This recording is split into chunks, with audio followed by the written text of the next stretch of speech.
Армысыздар қадірменді көрермендер, саяси мінбер бағдарламасында бүгін қонақта Мұхит Қапылбекұлы. Біз бір жаңа нәрсені көре қалсақ, бұны қалай істеп шығаруға болады деген сияқты қараймыз. Бұны қалай жасауға болады, бұны неден жасады екен, мынау жақсы дүние екен, тез осыны шығаруымыз керек осында.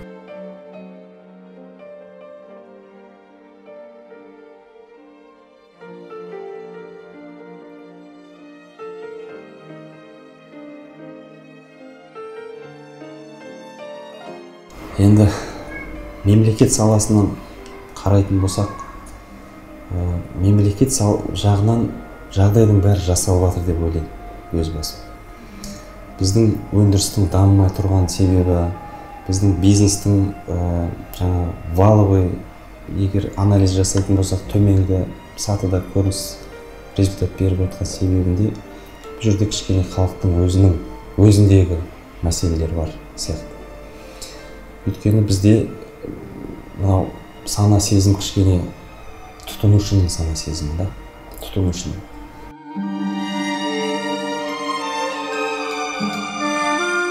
Мен қазір өзім байқаймын, баяғыда бір шетелде жүріп жаңа нәрсені көріп қалсақ, мынаны алу керек екен, мынаны ана жаққа киіп бару керек, мынаны мынандай жерде ұстап жүрсем күшті ғой деген ой келеді да. Ал қазір біз бір жаңа нәрсені көре қалсақ, бұны қалай істеп шығаруға болады деген сияқты қараймыз. Бұны қалай жасауға болады, бұны неден жасады екен, мынау жақсы дүние екен, тез осыны шығаруымыз керек осында. Сразу суретке түсіріп, анау технологқа жіберіп, мынаны интернеттен қарашы деп ше, сондай кішкене мышление өзгеріп жатыр да. Біздің халықтың сана сезімінде көп мәселе бар сияқты да. Мен енді қателесуім мүмкін, бірақ өзім көргенім, түйгенім осындай да. Себебі мен Японияда оқыдым да. Японияда Сайтама қаласында Сайтама университеті деген университетте оқыдым. Ол жердегі адамдардың іскерлігі, білімге, ғылымға деген көзқарас совсем басқаша.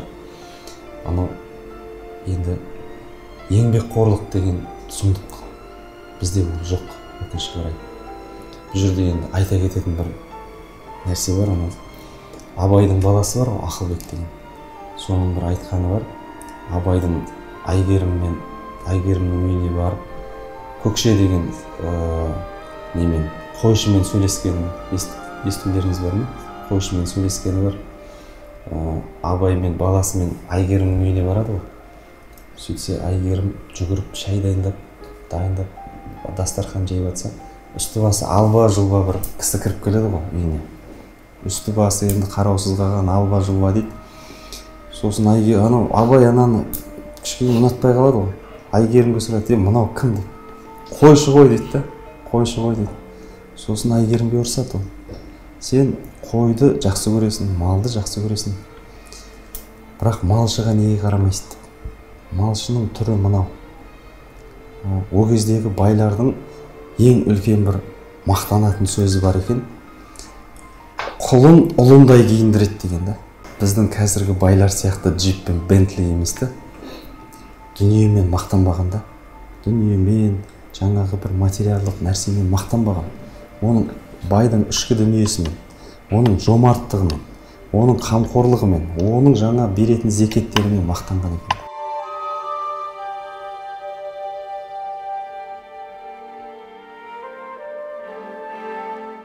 Сонда Абай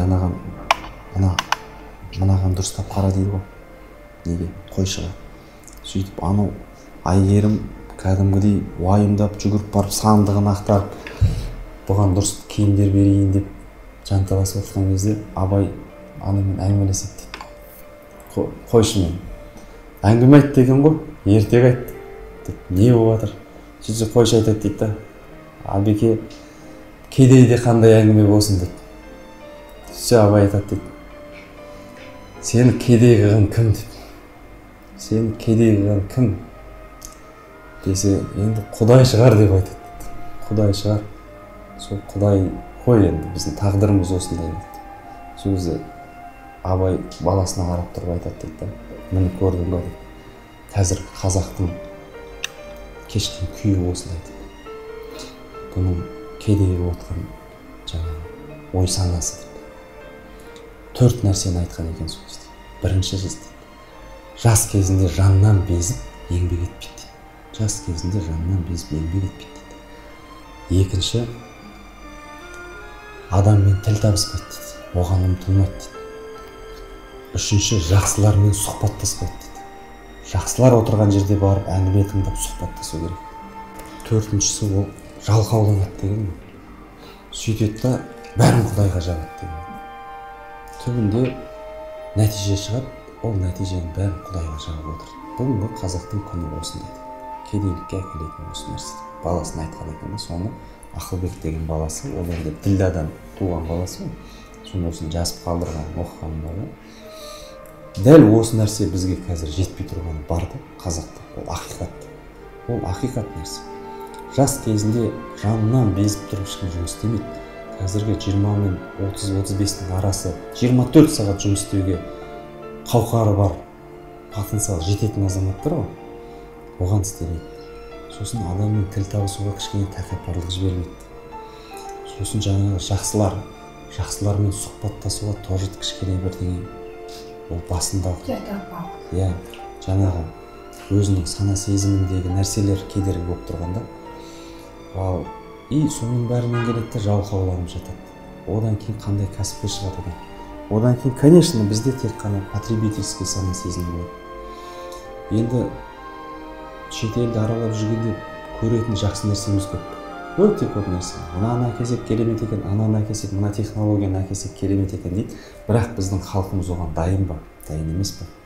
Біз оны әкелеміз, қоямыз орнына. Бірақ нәтиже мүлдем басқаша болады. Бір мысал келтірейін. Біз демографияны көбейтуіміз керек. Ол үшін біздің аналарымызға жағдай жасауымыз керек. Жаңағы қазақтың қыз келіншектеріне жағдай жасауымыз керек деп перинатальный центрлер салдық қаншама. Жағдай болсын. Ол жерге бүкіл операцияны жасайтын оборудованияның бәрін әкелдік.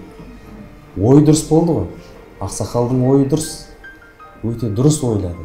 Бірақ біздің халқымыз, мынау хирургтарымыз оған қалай дайын болды? Өзінің жаңағы рухани сана сезімінде. Олар алады да 7 бала, 8 бала өзі табиғи туалатын адамды әкелді, кесарево тықты. Өйткені ақша бөлінді, хирургтар әрбір операцияға бәленбай миллион теңге төленетін болды. Ақшаның бәрін осы біздің аналарымыздың жағдайы болсын деп бөлінді ғой. Олар алды 5-6 бала туатын адамдарды 2 баладан артық, 3 баладан артық туғызбайтын кесаревоға салып тастады бәрін. Бұл көрдіңіз бе? Қаншалықты ақшаға высокий оборудованияны, технологияны әкеп қой, жағдайды жаса, бірақ біздің жаңағы санамен, рухпен жұмыс істемесек, ол результат совсем басқаша болады. Дәл осы нәрсе біздің бизнеске де прямо тікелей қатысы бар. Мен Японияда оқыған кезде обедке 7 минут уақыт бөлінеді да. 7 минут уақыт бөлінеді обедке. Обедке бармаймыз ба деп жүретін мен ғана да жерде. 1 сағат обедке бөлінеді ғой. Обедке барып келейік деп. Сыртқа шығып жолдың арғы бетіндегі бір ресторанға барып обед ішіп келетін ол жерде. Осы біз ғана. Ол жерде 6-7 минут обед ішіп алады жұмыс істей береді.